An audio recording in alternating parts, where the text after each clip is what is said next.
ఉల్లి, టమాటా, పుదీనా చట్నీ అండి. చెన్నై స్పెషల్ అండి. చాలా బావుంటది. కంపల్సరీగా ఈ విధంగా ట్రై చేయండి.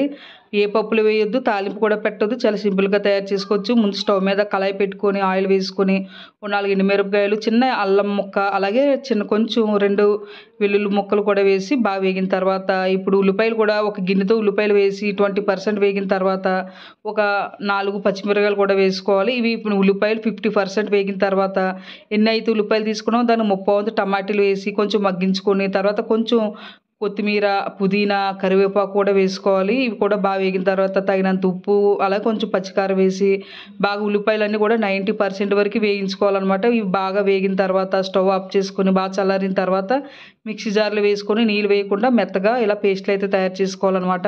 ఇప్పుడు ఒక గిన్నెలో వేసుకొని ఇందులో తగినంత ఉప్పు అది కూడా చూసుకొని కొంచెం కొంచెం నీళ్ళు పోసి ఇలా జారుగా తయారు చేసుకుంటే ఇడ్లీ, దోస, వడకి సూపర్ చట్నీ అయితే రెడీ అయిపోతుంది.